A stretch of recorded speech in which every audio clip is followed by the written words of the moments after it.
ఈ సమయంలో మీ కొరకు ఒక చిన్న ప్రార్థన చేస్తాను. ఈ ప్రార్థనలో ఏకీభవించండి. దానికన్నా ముందుగా ఒక చిన్న మాట. చూడండి, మనం ఇంటి నుంచి బయటికి వెళ్తా ఉన్నప్పుడు ఇంటి డోర్‌కి ఒక చిన్న తాళంతో లాక్ చేసి మనం వెళ్తాం.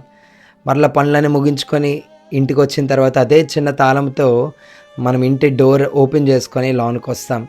అయితే ఆ చిన్న తాళము ఒక ఇంటిని భద్రపరుస్తూ ఉంది.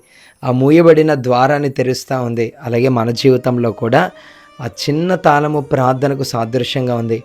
నీ చిన్న ప్రార్థన నీ జీవితంలో గొప్ప కార్యాలు చేస్తుంది. మూయబడిన ద్వారాలు తెరుస్తుంది. నీ శ్రమను, నీ యొక్క ఇబ్బంది కాలాన్ని అది మూసివేయగలదు కూడా. ప్రార్థనకు అంత శక్తి ఉంది. ప్రతిరోజు ప్రార్థన చేయండి.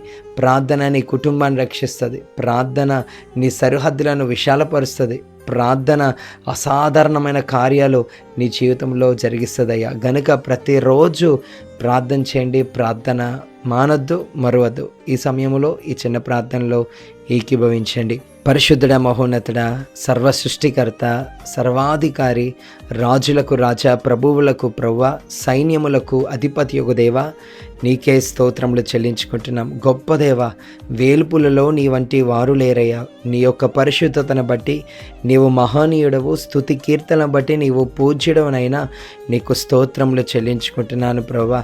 ఈ సమయంలో ఎందరైతే ప్రార్థనలు ఏకీభవిస్తున్నారో ప్రతి ఒక్కరిని దర్శించండి, ప్రతి ఒక్కరిని బలపరచమని వేడుకొనొచ్చున్నాను. వారు ఊహకు అందని కార్యాలు వారి యొక్క జీవితాల్లో జరిగించమని వేడుకొనొచ్చున్నాను ప్రభువా. మా ప్రాణము, మా దుర్గము, మా సమస్తము నీవేనైనా. ఇంతకాలము మమ్మను కాచి కాపాడి సజీవుల లెక్కల్లో ఉంచినందుకు నీకు స్తోత్రాలు. నేటికి మేము బ్రతికి ఉన్నామంటే అది నీ కృపే యేసయ్యా.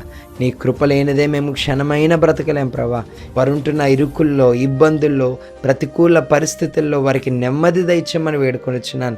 వారు ఏ పోరాటంలో ఉన్నా అయ్యా జయము దయచేయమని వేడుకొనొచ్చున్నాను ప్రభువా. అయ్యా వారి యొక్క ఉద్యోగాల్లో, వ్యాపారాల్లో, పనుల్లో, అన్ని విషయాల్లో నీ యొక్క తోడు, నీ యొక్క సహాయము అందించండి అయ్యా. నేను స్తుతించే భాగ్యము, అర్హత మాకు ఇచ్చావు అయ్యా. నీకు ఇష్టం లేని కార్యాలు మాలో ఉంటే దయతో తీసివేయమని వేడుకొనొచ్చున్నాను. నీకు ఇష్టడుగా, నీకు మహిమ తెచ్చే విధంగా, నీకు ఘనత తెచ్చే విధంగా మా అందరూ జీవితాలు ఉండటకు మీరే సహాయము దయచేయమని వేడుకొనొచ్చు. ఈ ప్రార్థనలు ఏకీభవించిన వారందరి జీవితాల్లో మూయబడిన ప్రతి ద్వారము తెరవబడునుగాక అని ప్రార్థన చేస్తూ మహిమ, ఘనత, కీర్తి, ప్రభావములు మీరే పొందుకోమని నజరుడైన యేసయ్య నామములో ఈ యొక్క ప్రార్థన అడిగి వేడుకొనొచ్చున్న మా తండ్రి, ఆమేన్. Praise the lord.